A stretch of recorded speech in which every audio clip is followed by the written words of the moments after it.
welcome back to the channel, y'all. CRV just hit 260,000 miles, and we're going to be tearing down the Civic's old NRG seats. So stay tuned. I'll be commentating during the video, during key points, and in between we'll speed it up just to get through the disassembly. It's soft, can be hard, you can bend. It's long, round. Yeah, called a cock. No, also it's letter. The name has letter PENIS in it. No, spine. And right here you're gonna see where I'm taking these clips off that are retaining the fabric around the inner pad. So basically this was just these round rings, and I'm starting to notice that there's some pretty poor quality in the construction.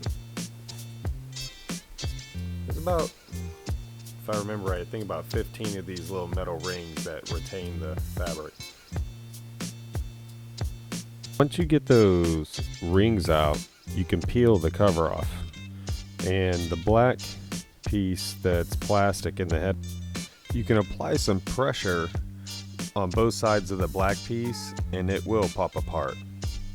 And here I'm looking at the construction of the seat frame, and it's pretty bad. I mean, the welds look like trash. All the metal, literally, as I said before, looks like just scrap. There's sharp protruding edges everywhere, which later, I'll get into because I catch my finger really good on it. And so this brings the question, are these real NRG seats? Are they counterfeit? Well, if they are real, I seriously hope quality has improved since 2010 when I bought them.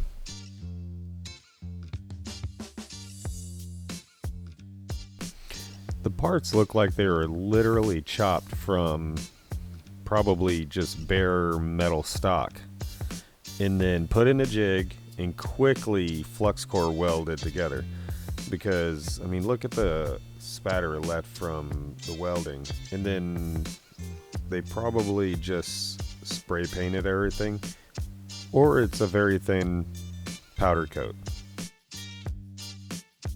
And here I notice that there's a washer stuck between the two plates. So again, more really poor quality in the assembly process.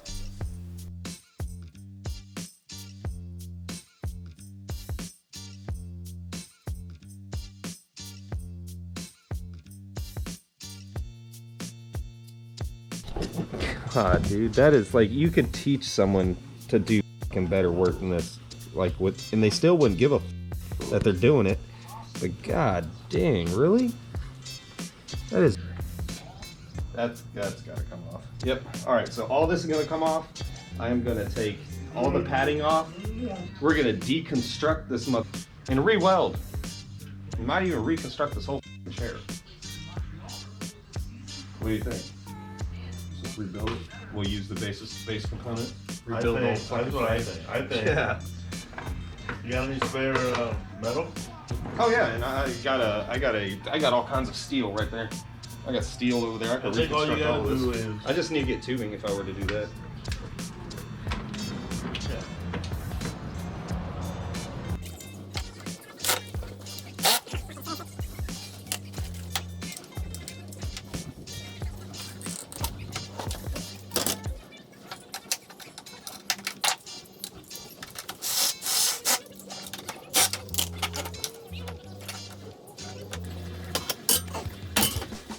Well, we're on the bottom of the seat now, and this black cover is secured the same way that the center cover is. It just uses these round metal rings. So there's about 20 of these rings that you do have to kind of peel open with a nose, which work the best for me. And you can get this all done in just a few minutes.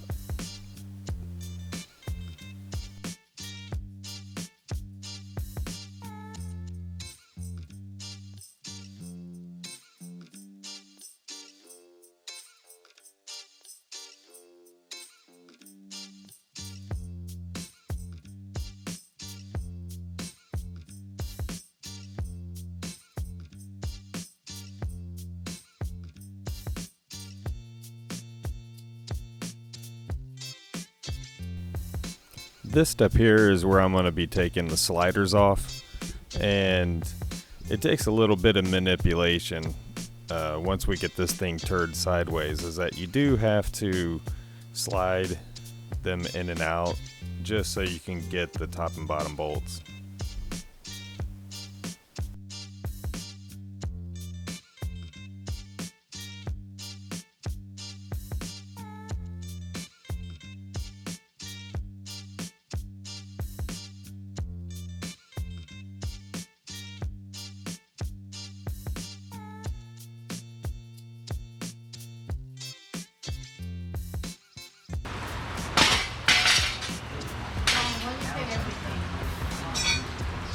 Now see, I mean, even though this is a shitty weld, like they didn't do half bad on putting this piece together, but I changed my mind. Oh my god, I changed my mind. That is fucking broken. Wow. Wow, I totally take that comment back. Look at that. It's completely fucking broken. Yeah, that's Dude, I mean, that could have been, if a car accident happened, that shit could have snapped up and... Ew. This was by far the most frightening discovery of these seats, was the bottom seat assembly, or real the frame assembly, was completely broken. And honestly, I don't know how that happened. So these are more than likely counterfeit seats sold to me by Motovicity back in 2010. And you'll see some extremely sharp edges and plenty of blood in these last images here. So there was some sharp edges that I did catch my thumb on. Well, moral of the story here is, folks, is that be careful what you buy. You know, when you find that you have counterfeit parts, then go ahead and send them back and spend the extra money on actual quality parts, because stuff like this is dangerous. I mean, if I had gotten in a car accident, there's really no telling what would have happened. So we'll just take this as a warning and be thankful that nothing had happened. And in the meantime, enjoy this throwback. And don't forget to click that like and subscribe while you're at it. We'll see you in the next episode.